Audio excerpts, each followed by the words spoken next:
ॐ केकीकण्ठाभनीलं सुरवरविलसद्विप्रपादाब्जचिह्नं सौभाढ्यं पीतवस्त्रं सरसिजनयनं सर्वदा सुप्रसन्नं पाणौ नाराचचापं कपिनिकरयुतं बन्धुना सेव्यमानं नौमीड्यं जानकीशं रघुवरमनिशं पुष्पकारूढरामम् कोसलेन्द्रपद कञ्जमञ्जुलौ कोमलावजमहेशवन्दितौ जानकीकरसरोजलालितौ चिन्तकस्य मनभृङ्गसङ्गिनौ कुन्द इन्दुदरगौरसुन्दरम् अम्बिकापतिमभीष्टसिद्धिदम् कारुणीककलकञ्जलोचनं नौमि शङ्करमनङ्गमोचनम् भवतां समेषां श्रीमद् वाल्मीकि रामायण पारायणोपक्रमे हार्दं स्वागतम् अभिनन्दनं च। इदानीम् उत्तरकांडस्य षट्चत्वारिंशत् सर्गः आरभ्यते। इस सर्ग में लक्ष्मण का सीता को रथ पर बिठाकर उन्हें वन में छोड़ने के लिए ले जाना और गंगा जी के तट पर पहुंचना बहुत ही मार्मिक दृश्य है। महर्षि वाल्मीकि ने अद्भुत वर्णन किया है। ततो रजन्यां व्युष्टायां लक्ष्मणो दीनचेतनः सुमन्त्रमब्रवीद्वाक्यं मुखेन परिशुष्यता। तदनंतर जब रात बीती और सवेरा हुआ तब लक्ष्मण ने मन ही मन दुखी हो सूखे मुख से सुमंत्र से कहा, सारथे तुरगान शीघ्रान योजयस्व रथोत्तमे स्वास्तीर्णं राजवचनात् सीतायाश्चासनं शुभम्। सीता हि राजवचनात् आश्रमं पुण्यकर्मणां मया नेया महर्षीणां शीघ्रमानीयतां रथः। सारथे, एक उत्तम रथ से शीघ्रगामी, एक उत्तम रथ में शीघ्रगामी घोड़ों को जोतो और उस रथ में सीता जी के लिए सुंदर आसन बिछा दो। मैं महाराज की आज्ञा से सीता देवी को पुण्यकर्मा महर्षियों के आश्रम पर पहुंचा दूंगा। तुम शीघ्र रथ ले आओ। सुमंत्रस्तु तथेत्युक्त्वा युक्तं परमवाजिभिः रथं सुरुचिरप्रख्यम् स्वास्तीर्णं सुरवसय्यया स्वास्तीर्णं सुखसय्यया। तब सुमंत्र बहुत अच्छा कहकर तुरंत ही उत्तम घोड़ों से जुता हुआ एक सुंदर रथ ले आए जिस पर सुखद सैया से युक्त सुंदर बिछावन बिछा हुआ था। आनीयोवाच सौमित्रिं मित्राणां मानवर्धनम् रथोऽयं समनुप्राप्तो यत्कार्यं क्रियतां प्रभो। उसे लाकर वे मित्रों का मान बढ़ाने वाले सुमित्रा कुमार से बोले, प्रभो यह रथ आ गया, अब जो कुछ करना हो कीजिए। एवमुक्तः सुमंत्रेण राजवेश्मनि लक्ष्मणः प्रविश्य सीतामासाद्य व्याजहार नरर्षभः। सुमंत्र के ऐसा कहने पर नरश्रेष्ठ लक्ष्मण राजमहल में गए और सीता जी के पास जाकर बोले, त्वया किलैष नृपतिर् वरं वैयाचितः प्रभुः नृपेण च प्रतिज्ञातम् आप्तश्चाश्रमं प्रति आज्ञप्तश्चाश्रमं प्रति नृपेण च प्रतिज्ञातम् आज्ञप्तश्चाश्रमं प्रति। देवी, आपने महाराज से मुनियों के आश्रमों पर जाने के लिए वर मांगा था। और महाराज ने आपको आश्रम पर पहुंचाने के लिए प्रतिज्ञा की थी। गंगा तीरे मया देवी ऋषीणामाश्रमान् शुभान् शीघ्रं गत्वा तु वैदेही शासनात् पार्थिवस्य नः अरण्ये मुनिभिर्जुष्टे अवनेया भविष्यसि। देवी, विदेह नंदिनी, उस बातचीत के अनुसार मैं राजा की आज्ञा से शीघ्र ही गंगा तट पर ऋषियों के सुंदर आश्रमों तक चलूंगा और आपको मुनिजन सेवित वन में पहुंचाऊंगा। एवं मुक्ता तु वैदेही लक्ष्मणेन महात्मना प्रहर्षमतुलं लेभे गमनं चाप्यरोचयत्। महात्मा लक्ष्मण के ऐसा कहने पर विदेह नंदिनी सीता को अनुपम हर्ष प्राप्त हुआ। वे चलने को तैयार हो गईं।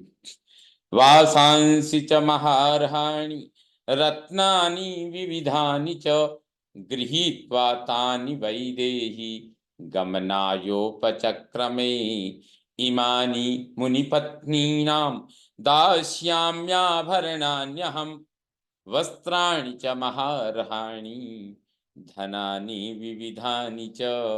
बहुमूल्य वस्त्र और नाना प्रकार के रत्न लेकर वैदेही सीता वन की यात्रा के लिए उद्यत हो गई और लक्ष्मण से बोली, ये सब बहुमूल्य वस्त्र, आभूषण और नाना प्रकार के रत्न धन मैं मुनि पत्नियों को दूंगी।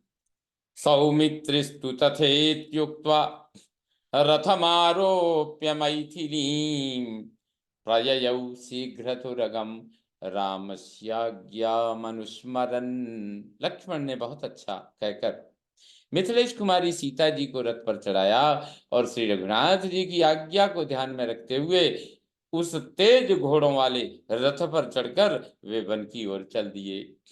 अब्रवीत च तदा सीता लक्ष्मणं लक्ष्मीवर्धनम् अशुभानि बहून्येव पश्यामि रघुनंदन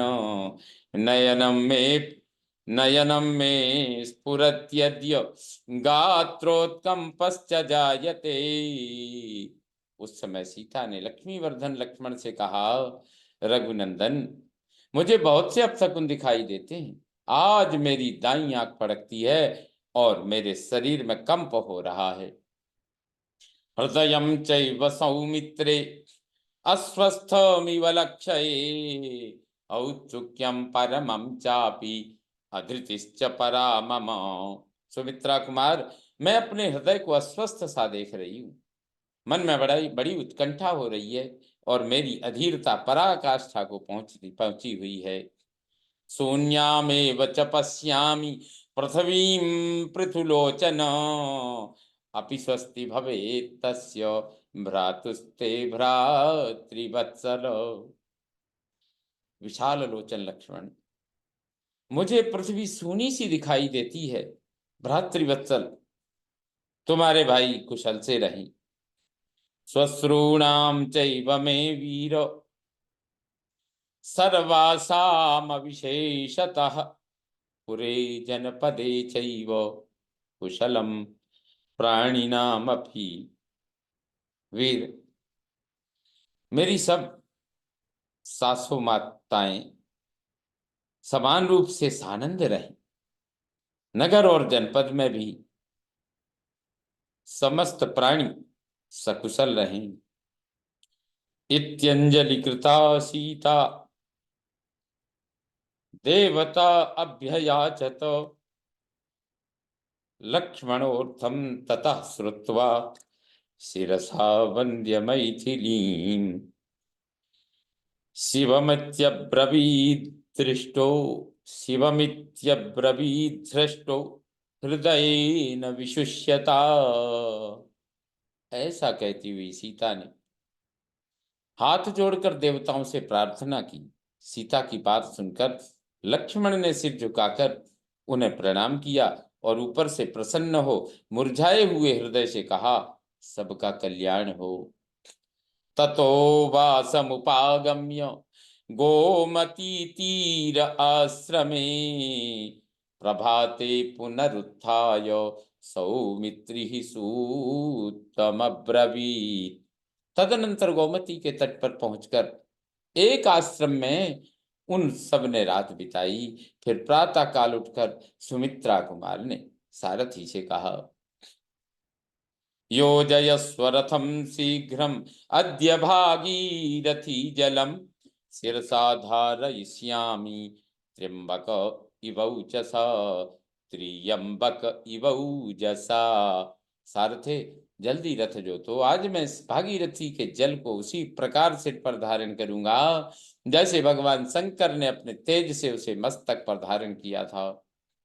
सोऽस्वान् विचारयित्वा तु रथे युक्तान् मनोजवान् आरोहस्वेति वैदेहीं सूतः प्राञ्जलिरब्रवीत्। सारथी ने मन के समान वेगशाली घोड़ों, चारों घोड़ों को टहला कर रथ में जोता और विदेह नंदिनी सीता से हाथ जोड़कर कहा, देवी रथ पर आरूढ़ हुई।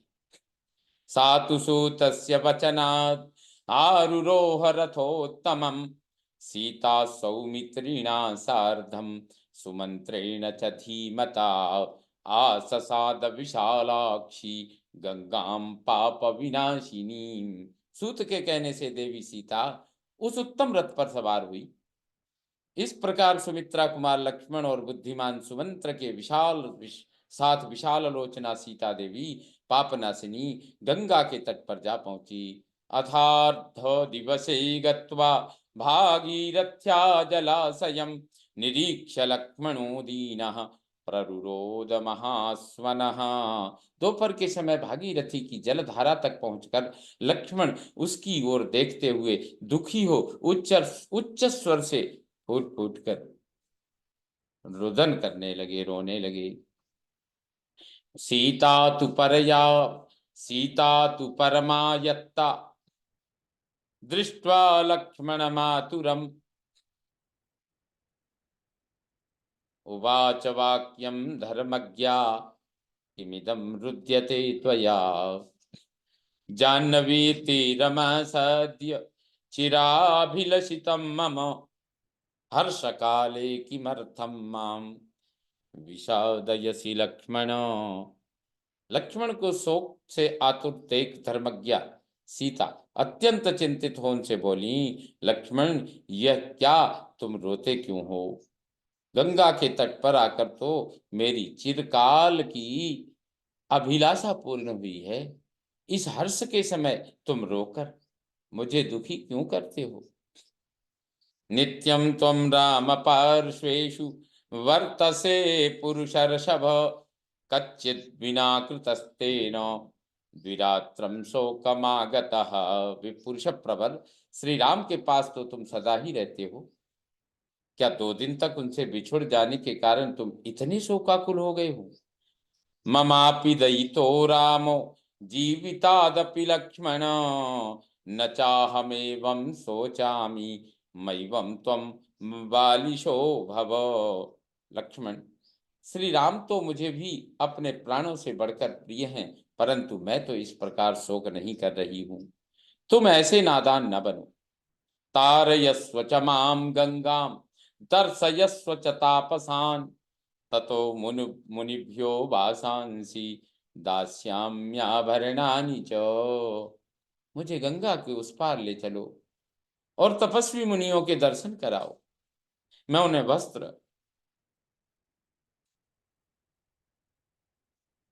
और आभूषण प्रदान करूंगी। ततः कृत्वा ततः कृत्वा महर्षीणां यथार्हम् अभिवादनम्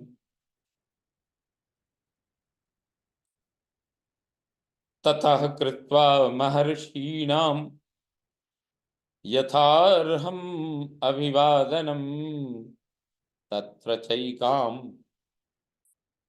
निशामुष्य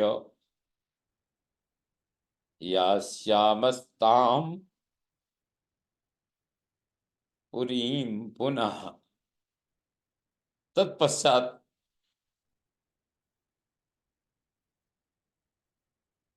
उन महर्षियों का यथा योग्य अभिवादन करके वहां एक रात ठहर कर हम पुनः अयोध्यापुरी को लौट चलेंगे।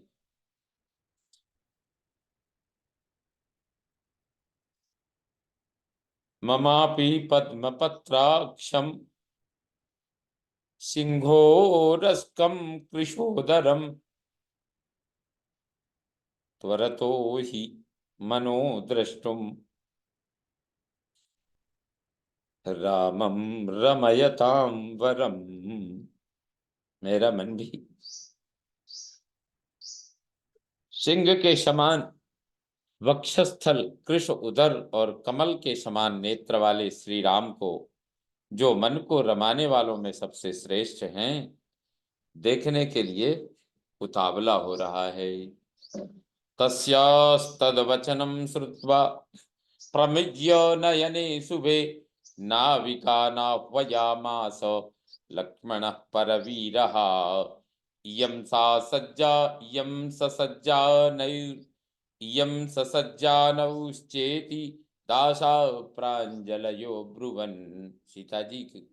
सीता जी का यह वचन सुनकर शत्रु वीरों का संहार करने वाले लक्ष्मण ने अपनी दोनों सुंदर आंखें पोंछ ली और नाविकों को बुलाया।